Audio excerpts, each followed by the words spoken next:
नमस्कार दोस्तों, आज मैं आपके लिए पुनः एक नई कहानी लेकर आया हूँ। ये सिर्फ कहानी नहीं, जीवन की सीख है। बहुत ही शानदार है, तो इसे ध्यान से सुनिए।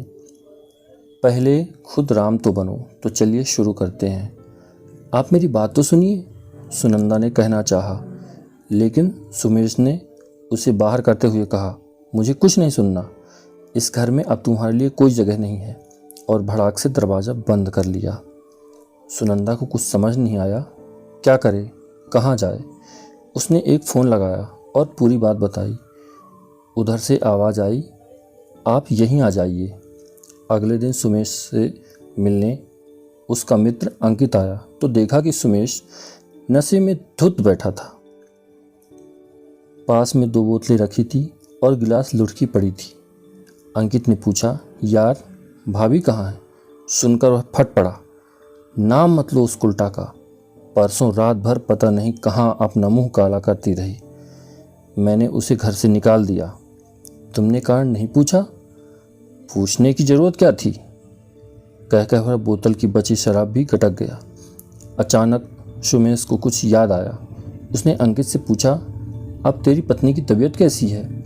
अंकित बोला, वही तो बताने आया हूँ।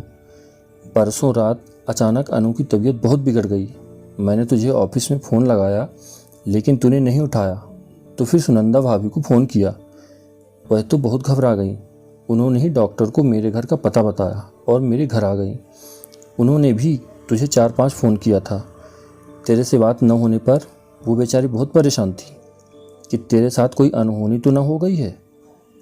डॉक्टर ने अनु का चेकअप करके बताया कि सही समय पर मुझे इन्फॉर्म कर दिया, वरना बहुत देर हो गई थी। तो हमने ही उन्हें रोक लिया था। मैं तो उनका धन्यवाद करने आया था, परंतु तुमने तो, हे भगवान, ये मुझसे क्या अनर्थ हो गया। कहकर वह रोने लगा। रोते रोते उसने अपना फ़ोन देखा। सुनंदा के कई मिस कॉल थे।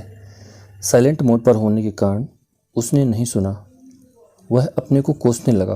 तब अंकित बोला, खुद को अब कोसने से क्या फ़ायदा? याद है भाभी कभी तुम्हारा फ़ोन नहीं उठा पाती तो तुम कितना चिल्लाते थे।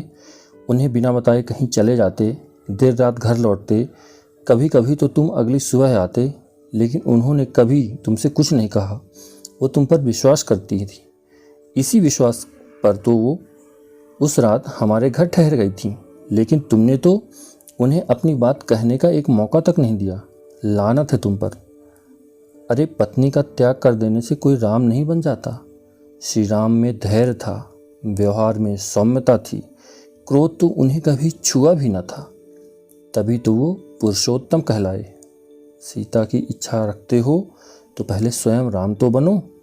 अंकित की बात सुनकर सोमेश हाथ जोड़ते बोला, मुझे माफ़ कर दो यार, मुझसे बहुत बड़ी भूल हो गई। अब मैं सुनंदा को कहाँ ढूंढूं? मैं पुलिस को फ़ोन करता हूँ। और वह पुलिस का नंबर डायल करने लगा। तो अंकित बोला, पहले अपना हुलिया ठीक करके मेरे घर चलो, नाश्ता करो, तब थाने चलेंगे। सोमेश ने अंकित की बात मान ली और फ्रेश होकर अंकित के साथ उसके घर चला गया। डाइनिंग टेबल पर सुनंदा को नाश्ता सर्व करते देख सोमेश खुशी से उछल पड़ा। बोला, सुनंदा तुम यहाँ? फिर वह हाथ जोड़कर बोला, मुझे माफ़ कर दो। क्रोध में आकर मैं अपना आपा खो बैठा था, इसलिए तुम्हारे साथ बदसलूकी कर बैठा। प्लीज़ मुझे माफ़ कर दो। सुनंदा ने जब कोई जवाब नहीं दिया तो वह कान पकड़कर उठक बैठक करने लगा। यह देख सुनंदा को हंसी आ गई और सोमेश ने उसे गले से लगा लिया। तभी अंकित आ गया। सोमेश से बोला, मित्र, घर प्यार और विश्वास से बनता है। शक का कीड़ा घर की दीवारों में दरारें पैदा कर देती है। अपनी गलती दोहराना मत, वरना कभी नहीं। कहकर सोमेश अपनी सीता रूपी सुनंदा को लेकर घर आ गया। दोस्तों, शक का कीड़ा घर को बर्बाद कर देता है। मेरी कहानी कैसी लगी मुझे ज़रूर बताइए। अच्छी लगी तो दोस्तों के साथ शेयर कीजिए, कमेंट कीजिए, सब्सक्राइब कीजिए। धन्यवाद।